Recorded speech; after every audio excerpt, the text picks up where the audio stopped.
Now, I talked about innovation thinking. What does it mean to be innovative? And I break it down into two big things. It's about building awareness, and the second part is inspiring action. So what does building awareness mean to you? For me, building awareness is about, you know, learning as much as you can about every subject you care about. It may be learning science one day, math another, and just, you know, uh, college core, just going out and experiencing and learning as much as you can. The reason that becomes important is it allows you to use a skill called association. The skill of association, it gives you the ability to connect invisible dots. In other words, applying one lesson or learning from one subject to another. It allows you to put yourself in different perspectives or different shoes. Um, you know, someone famous once said that creativity is just about connecting invisible dots, and these invisible dots are basically adopted from other fields. So in other words, if you look at the world's fastest train, its design is borrowed by studying beaks of penguins. Think about that for a second. You're combining people who study sea creatures or wildlife, and they're adopting what they've learned about animals and applying it towards creating a faster plane or a faster train. All of us, we use, today we use the internet, and the routers in our homes, uses the basic node concept. Did you realize that that technology, the entire internet technology, was put together by studying ants? Yes, those little tiny ants that if one ant finds a source of food, the entire colony in record time will know where the food is. And they'll even know how to get the food and how to bring it back to the queen ant. So someone took time to just look at how, ants have this ability of leaving, scent. And they leverage that technology or learning into IP packets. IP packets that now, all over the world are being used to connect one computer to another. So the skill of association is super important. My advice for you is learn as much as you can. You're in school, this is the best time to educate yourself on the wildest subjects and everything you can. Just become a sponge, observe as much as you can. The second skill is the skill of observation. It's funny as it sounds, our planet has been here way before us, and it'll be here way after us. And when I say us, I mean the human race. The skill of observation is we can learn a lot just by observing, by watching the way the world works. If you're interested in creating a new deli or a restaurant, just go sit down at a restaurant and observe how operations work. Look at the chef in the kitchen. How do they manage? Look at the cashier. Look at the waiter, and just sit down and observe. There's a lot you can learn by just observing, and that observation helps us build awareness. The more you know, the more invisible dots you can connect, the better aware you're going to be. So then the third skill is the skill of um, questioning.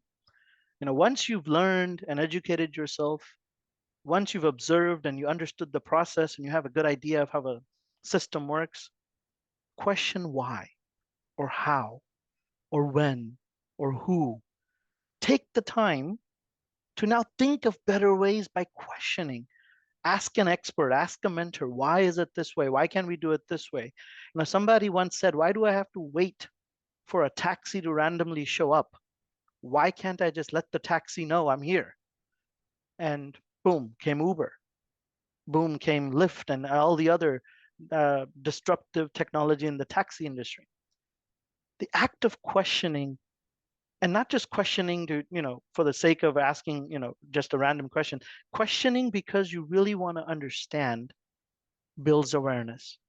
And that is what you oughta do. So those three things, um, association, uh, questioning, and I forgot the third one. What was the third one, Summer? Help me out. Did you get it? Association, observation, and questioning. Awesome. See, at least I have one I was person taking listening. notes. At least I have one person listening. So that was good. Thank you. But then, you know, you've learned everything you can. Your awareness is high. You see a problem, you've identified something. So the second part about inspiring action. Now, why is that important? I always say, and so many of my mentors have said to me, Ravi, ideas are dime a dozen, which means you can find ideas and solutions a dime a dozen. It's available, it's cheap. What's tough is ideas that are acted on, solutions that are really addressing a problem someone's having, or rather, knowing what the problem you're solving is more important than the solution. So the act of actually taking action is so important that you sit there and you think about it, but unless it comes out of your brain and it's on paper or it's in a pitch deck being presented to some random people like judges or potential uh, you know company employees or just potential customers, unless it's actually acted on, it's really useless.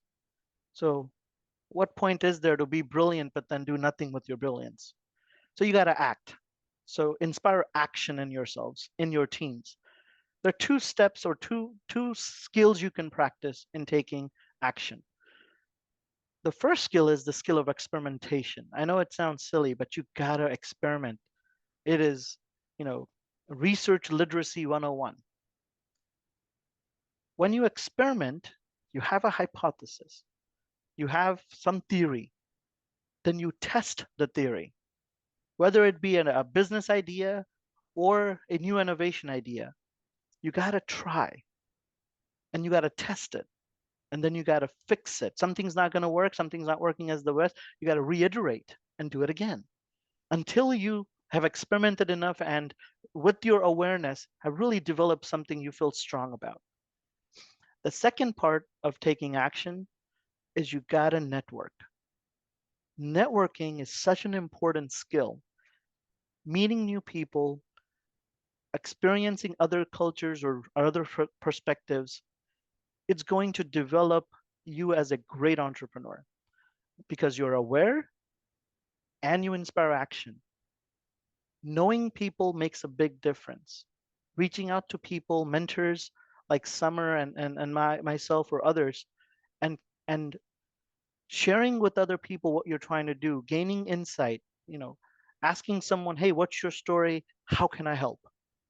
It will go a long way. So I think that's my 10 minutes of what I call innovation thinking.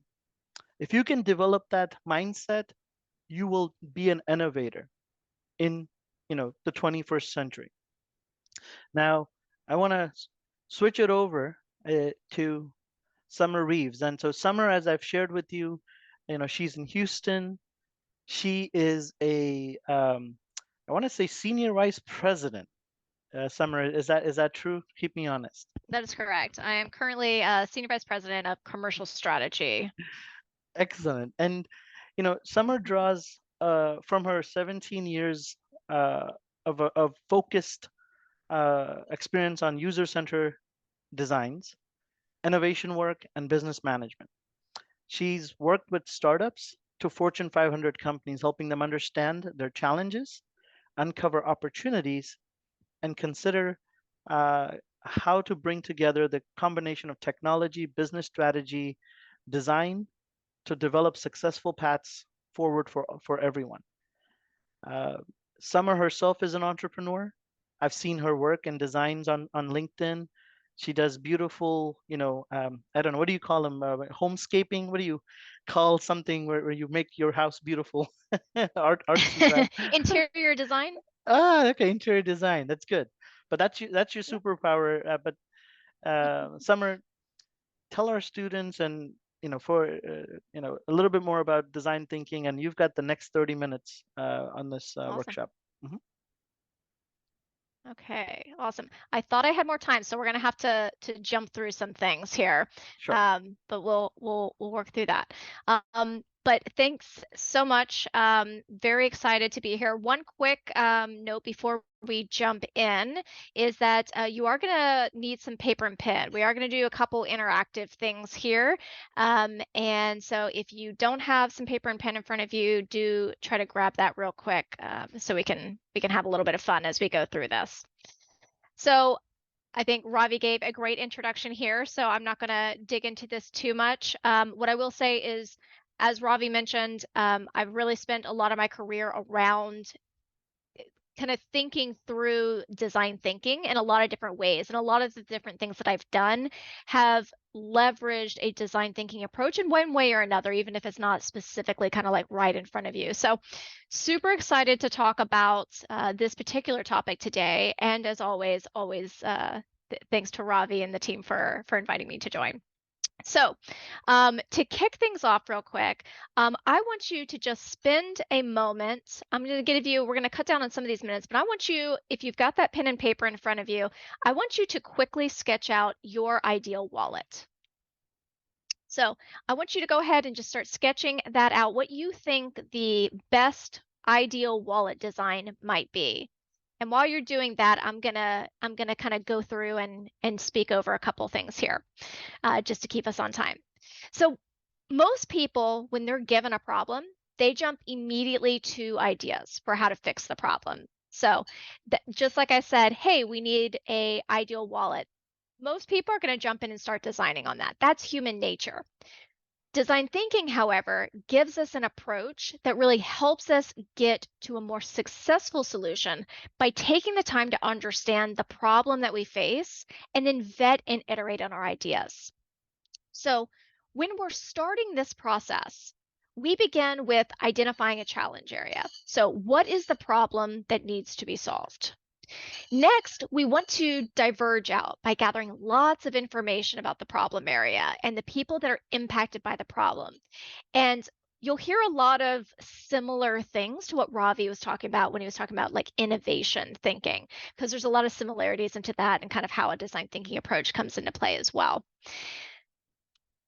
Then what you need to do is take all of that broad research that you've done, all those observations that Ravi was talking about, and start converging that into key findings that are going to help you really uncover the root of the problem and better understand the wants and needs of the people that are impacted by your challenge area.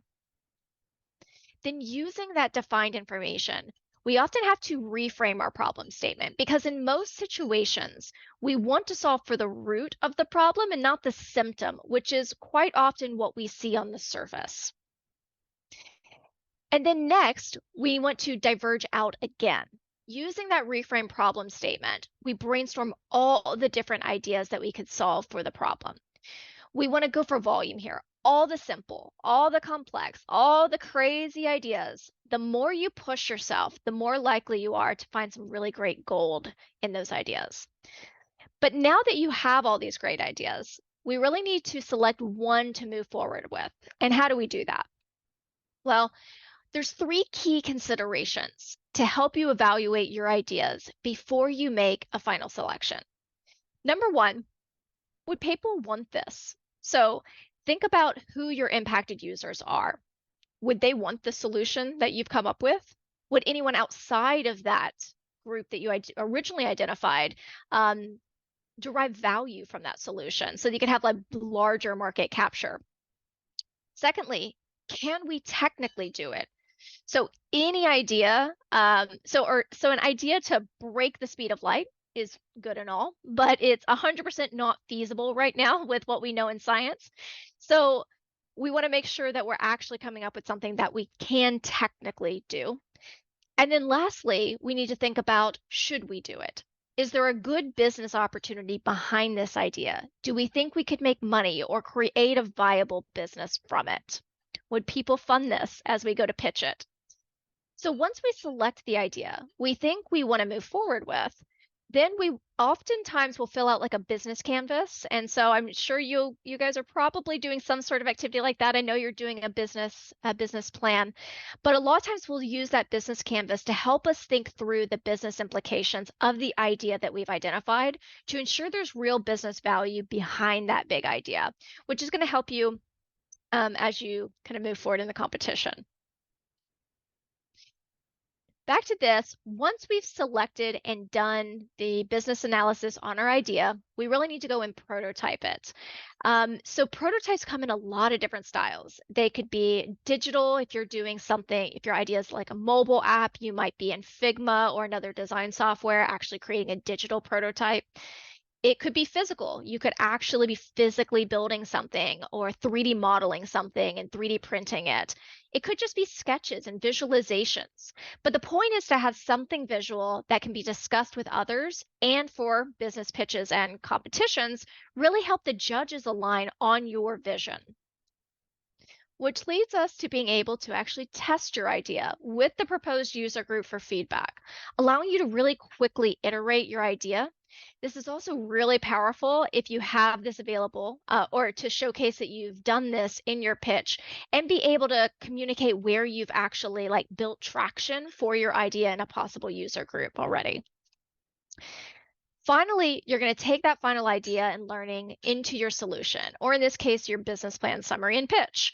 And this divergence and convergence model is something that we call a double diamond approach and often works in conjunction with a design thinking model where we look to understand, define, ideate, prototype, and test. So, backing up a little bit from where we started, instead of jumping right into the solution, um, let's begin with a bit more of a challenge. So, how might we create the best wallet? Well, we want to start with actually understanding our user. We often make assumptions about the users we're designing for. So, what do you think, for instance, my wallet might look like? So, if everybody wants to in the chat, go ahead and just type a couple descriptions of what you think my ideal wallet would be.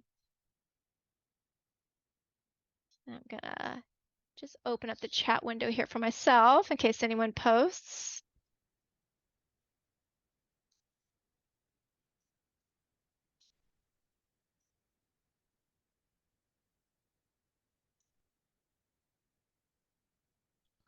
I'm Summer, not sure if the chat's yeah, working. I'm also gonna test the chat to see Yeah, yeah. if attendees have Either access to everyone's chat. still asleep because it's early, or the chat function's not working. Yeah, But if not either way, chat, that's fine. then the Q&A there's two features. I'm not sure if this webinar Oh, I has, see. yeah, maybe try It says Q. chat is disabled. Yeah, feel free to drop it in Q&A as well, if you've Yeah, got any thoughts. yeah, put that in, under Q&A and that will allow us to get this. Yeah, yeah, yeah. All right. So we'll use Q&A if there's any things we want to go through here. But as an example on this, there's so many different types of wallets out there, right? So it could be that we have large wallets, we have small wallets. Somebody says they think I like a simple wallet, and they actually would be right. So good job on that. But what the point of that is what I'll see a lot of times is when people go and start coming up with a really great idea and an entrepreneurship idea or a product idea, they're oftentimes feel like they already have the answers for their user group that they're designing for and know the answer based off of what they personally want. And while sometimes that works, quite oftentimes we really need to do some initial research to really understand people. So maybe right, maybe wrong. So I want to give everybody a couple minutes here to ask a couple questions, and it sounds like chat is now open. So if you want to use that portion, yeah, there we go. So throw in some questions about how you would interview me if you were designing a new wallet. So if you're trying to design the best wallet and I was a potential user group, what questions might you ask?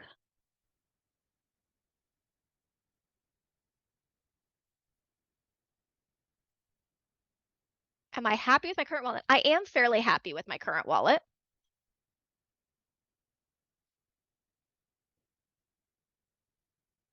So one suggestion, so great question, some feedback there. As you think about research, one thing when you're asking interview questions is that you oftentimes want to ask open-ended questions. So if you ask a question that can just be answered with like a yes or no, you don't get a lot of depth. So instead of saying, "Are you happy with your current wallet?" A better way to phrase that would be, "Tell me about how you use your wallet," or "Tell me what you like about your wallet." And that will give you a lot more to work with. There you go. What do you like about it? What I like about it is that it is small. It is magnetic, so it actually attaches to the back of my phone. I actually don't carry a purse or anything. I just carry my phone, and this just snaps right onto the back of my phone right there. And I like that it is smooth. I like somebody called out that they thought I liked a simple wallet. They were right. So I just have 3 cards that sit in my wallet. I usually use Apple Pay, and have a little space for a little bit of cash for if that's needed. So I like the question on, I want to learn about your schedule ideally. That's a great question to ask. Oftentimes when we're doing research, and I'll actually jump over to that to show some of these. Oftentimes, when we're doing research, there's a lot of different methods that we can take. So we can do things like ethnographic research, where we're actually doing interviews in person with people. We're doing observation, and actually seeing how they maybe interact with a certain product or how they walk through a service. There could be participatory research where you're asking them to actually do things for you. So that could be workshops where we're doing lots of sticky notes everywhere, or you're having them interact and provide content, or even have them just like journaling for something that's a little bit more complicated. And then there's evaluative research. So it could be things like think aloud testing. That's my favorite one when we're testing mobile apps, as an example, because you're able to actually have someone go through an app or a website or an experience and really just verbalize what they're thinking at every step and gets a lot of really great context. So these are just some examples here of different types of research that you can do. And I loved what Ravi pointed out earlier about observation, and being able to connect the dots on things. That's so important in a research context, and it's very powerful if you can really build those skill sets. So once we've done that, basically we would take all of our learnings from our interviews and our research and that we've done, and we want to take some time to actually summarize what we've learned here. Identify where are the pain points that we identified? What are the wants and needs? Where are the insights that we gathered? Consider what other types of people might have similar experiences. So, how can we take the thoughts of what I shared and how can we make a broader market, and who would we market to? What might motivate me or others to buy a new wallet? All these things will kind of help us as we go into our ideation phase. So, let's talk about some of the ways that you can synthesize. So, synthesizing, we can do lots of different things depending on the type of idea or solution or product that you're going for, the problem area that you're trying to solve. Some of my favorites that are on this list is the 5 whys, which is all about trying to get to it's root cause analysis. So if someone says, I don't like, why would you buy a new wallet? Because I don't like my wallet. Well, why? Okay, so I don't like my wallet because it is bulky. Well, why is it bulky? Well, because I have a lot of stuff in it. Well, what stuff is it? Like, why do you have so much stuff in it? It's like, okay, well, the problem isn't a wallet, it's because this person's a hoarder. But you get my point. When we go into, when we create initial challenge statements, when you start asking lots of questions, as Robbie mentioned earlier, you start getting to the root cause. And sometimes in innovation, and sometimes when we're coming up with solutions and ideas, we want to actually solve for the root cause, And sometimes we want to solve for a solution, but it's important to know where those things lie so that we're making those right choices. Some other examples that you might do as part of synthesis is things like personas, right? So personas help us think about like, okay, if we're looking to create a simple wallet, what's an example person that would want this type of thing? What is it? Who are they? What are their goals? What are their pain points? What are their motivations? What's a little bit about them? What do we think the age ranges might be? Or what are the different ethnographic kind of components of that person. And this information can really help us to narrow down our focus on what we're doing. It can help us build a product around a specific market group that we now then know how to go and market to them. And we know the type of people we want to come in and do testing with. We can also do things like journey maps. So someone said, I want to learn about your schedule ideally. That would be a great example of saying like, okay, walk me through your schedule. When are you using your wallet? How are you using it? You doing that step by step through the journey allows you to identify pain points and opportunities for how you can improve a product or service. So this is another great tool that we often use. For most segments, let's see, we have a comment here. For most segments, we have reports on problems in the segment. How to decide if we should go for user interviews might be authentic but biased when building for scale billions of people or trust the reports. I think that's a great question. I the more put it this way, the most useful form of research, in my opinion, is going to be always watching people. Because I always like to say users lie. They don't mean to lie, but they do. And a really great example of this is that there was a company that was creating a speaker, and they did a focus group. So another form of research. They brought a whole bunch of people in to talk about the new product that they were launching. They had all these different colors. So they had like 5 different colors, and they said, what color would you buy?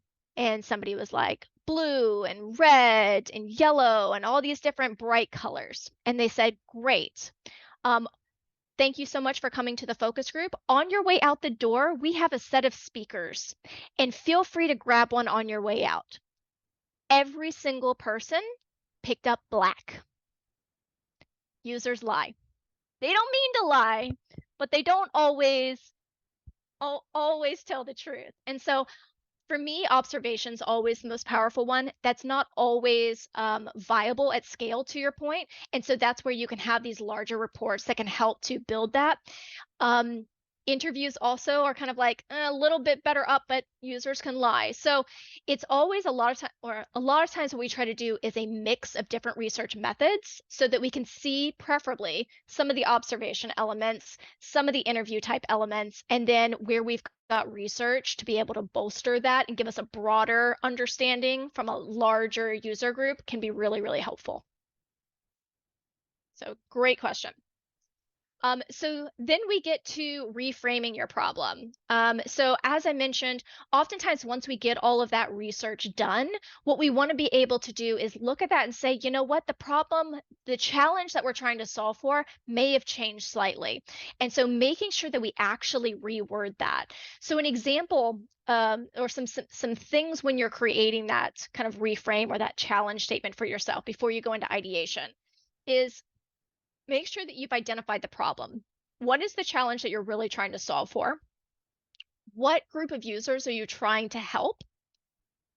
Start it with a how might we, because what that does is it frames it for how, solution based, might, we don't have the answer yet, we as a group, so especially if you're working in a group of people or thinking collectively, how might we do a thing, right? And actually create your statement. And the other key thing that we really have to watch out for when building these statements, and I see people do it all the time, is don't put the solution in your challenge statement because you limit your brainstorming and ideation capabilities. Focus instead on the desired outcome. So an example of this is a good challenge statement might be, how might we help workers get rocks from one location to another? pretty broad, solution or outcome based. We need to get rocks over here. It's the workers that we're trying to do this for. A bad example of this would be, how might we design a better wheelbarrow? If they're already using a wheelbarrow, we've now limited ourselves to actually building from a wheelbarrow's perspective rather than thinking broader. So then once we have our reframe challenge statement, we ideate on the problem. So we want to come up with, as I mentioned before, lots of different ideas. And that's going to help us come up with all the different ways that we could approach it, think outside the box.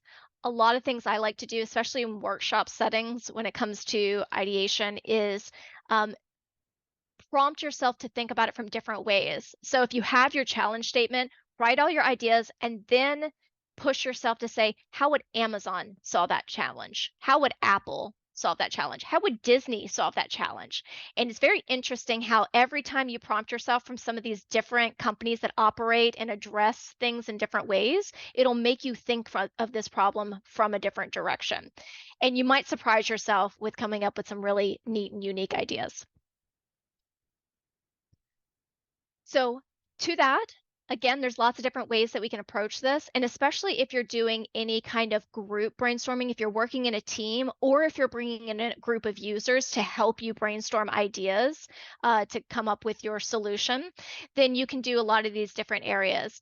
Some interesting ones I think to call out here is, if you're doing workshops, I think concept posters and round robins are a great way to kind of think more broadly and kind of refine out. And some of the stuff you can do yourself as well. And if you look up these names, you'll kind of see examples of these types of formats if you haven't worked with these before. All right. And then bringing it to life in a prototype. So basically what we want to do is make sure that whatever we build, we're actually visualizing it. So as I mentioned before, this could be things like creating a storyboard. So actually doing some visualizations and tell the story of a user, especially in a service-based type of business or idea. It could be things like paper prototypes, where you're actually able to sketch things out on paper or print things out and walk through users and actually have them physically touch and interact with something and talk through it. It could be things like a Figma prototype if you're doing something digital, where people can actually click through and interact and provide feedback. So there's lots of different ways that you can approach it, especially with like 3D modeling nowadays. If you're doing anything physical, there's a lot of ways to just very rapidly prototype with things like laser cutting, 3D printing, modeling. It doesn't always have to be super polished, especially if you're doing it for your own purposes to really test out the feasibility of doing it, or for testing it with users. When you're going to leverage those things in a pitch, we typically want it to be a little bit more polished because we want to really sell the judges on our vision, but you have some different options depending on what you're looking to do. And then testing it with the users. So getting feedback. So as we think about taking that prototype and getting that feedback, I mentioned a couple things like the think aloud testing. You can do some like different, where you're going to be doing pitching. I mentioned the focus groups in that example I provided, where you can get a lot of different users in a room and maybe like talk through your idea with them and just get some general feedback.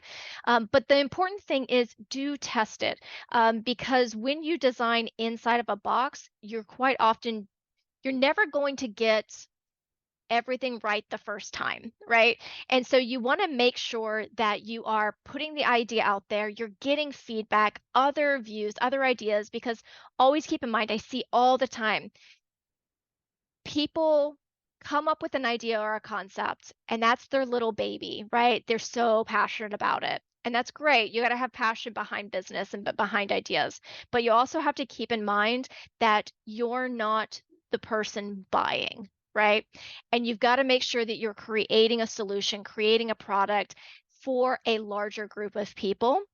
And to create that, you quite oftentimes have to be able to take that feedback and make adjustments to your baby.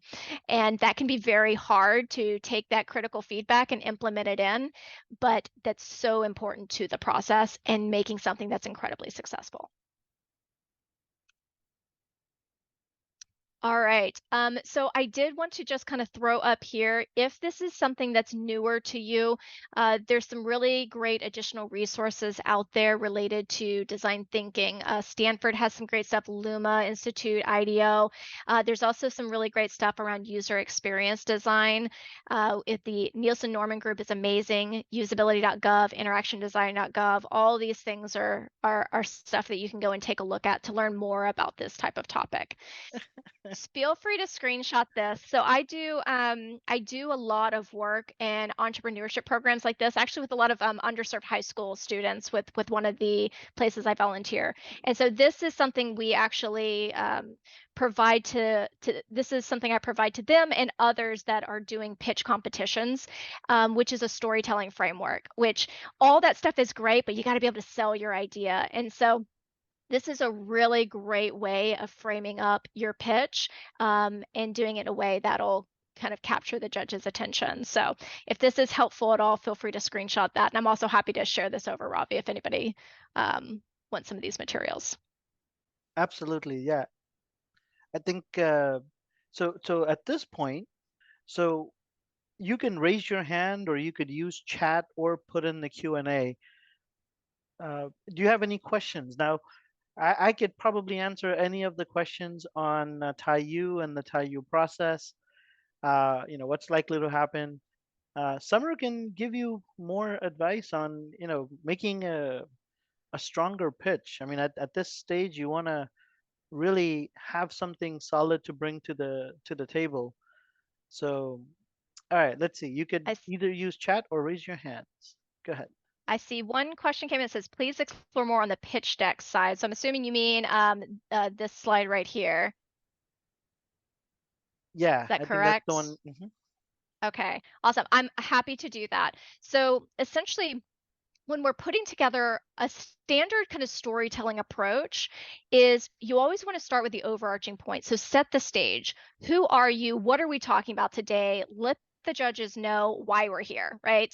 And what you're about to jump into. Then we typically want to go from there on what is the problem or pain faced by the people that you're looking to solve for? Like, why do we even need this solution? We need to explain the problem space. Once we've explained the problem space, then we go into and talk about the solution. Here's the problem. This is how I'm going to solve it, right?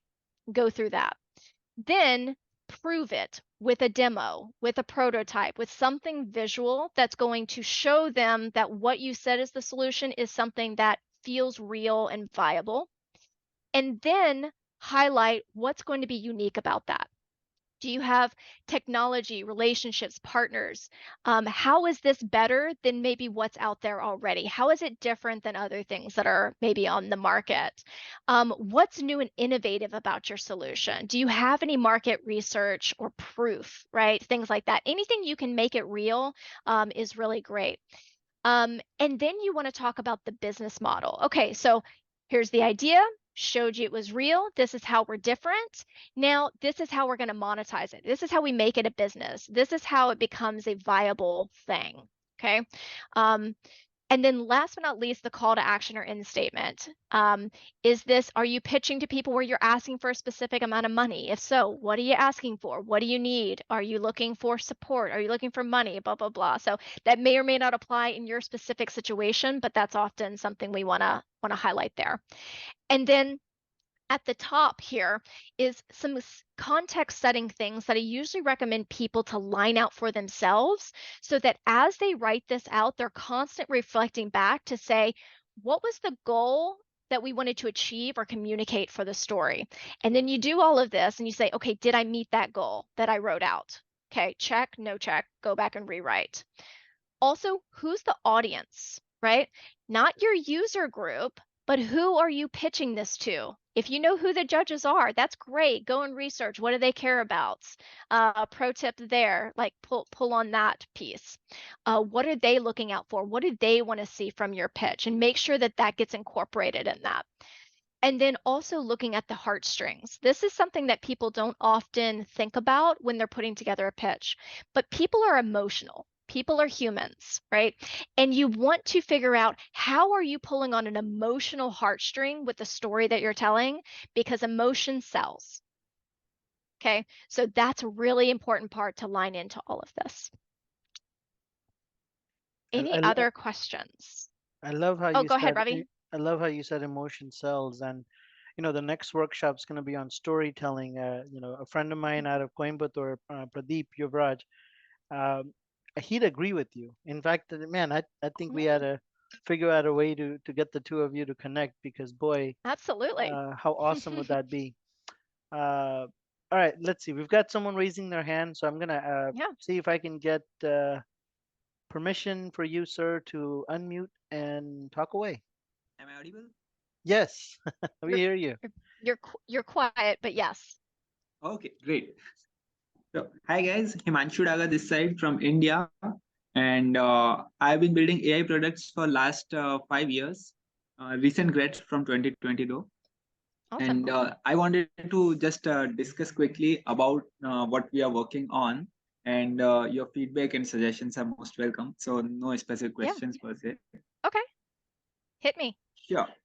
So, we are working currently into the e-commerce space, and if we are talking about e-commerce, you might be familiar that two of the largest banes of e-commerce, first being low conversion rates, roughly just 2.5%, and then extremely high returns, right, which makes many of these D2C businesses negative unit economics.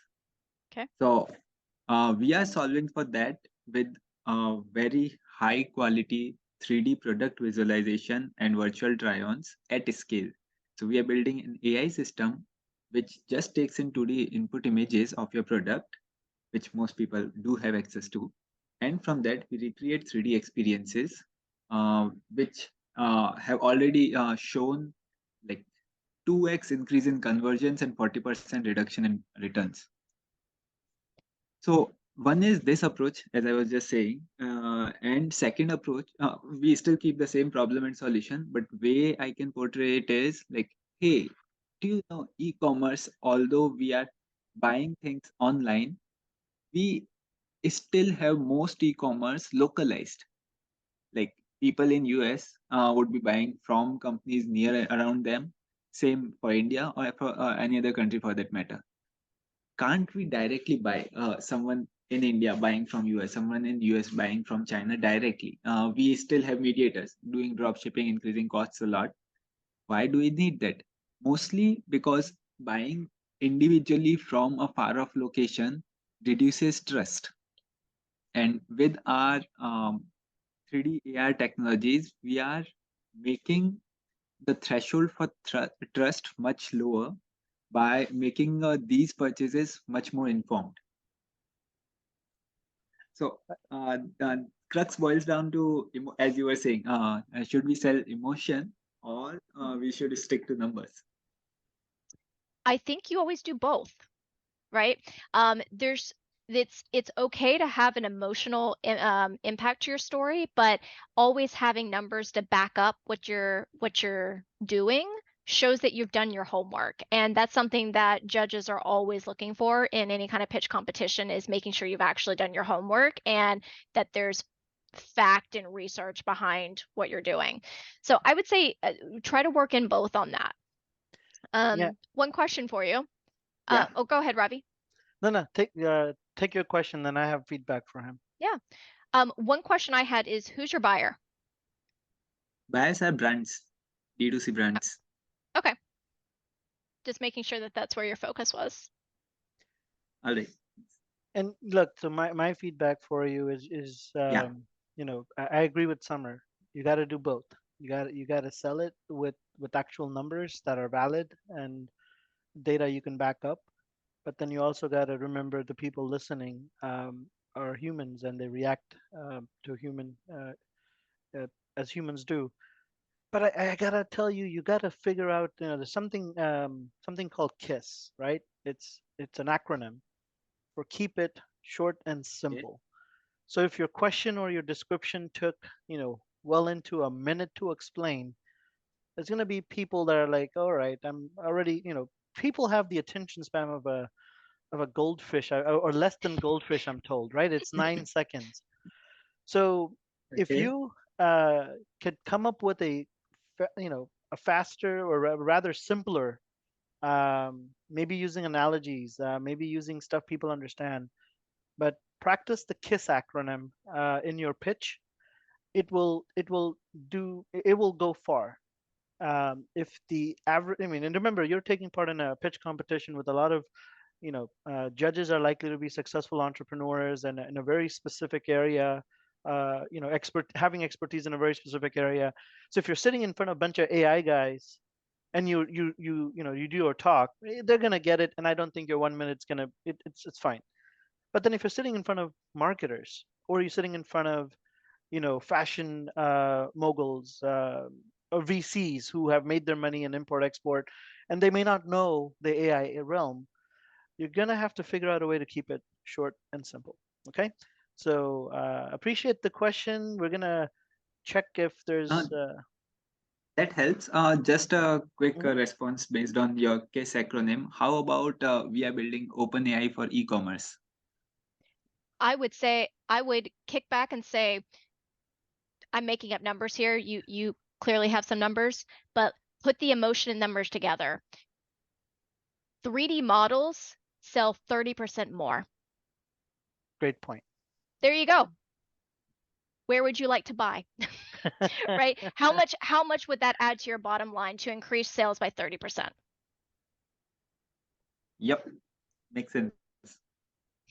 So I think I Which tried to part of add that India? during the I'm curious to know which part of India are you calling us from or joining us right from? now from Rajasthan. Awesome. And look, I'm a big fan of the Rajasthan chapter. The president, Dr. Shinu Javar, is a very close friend.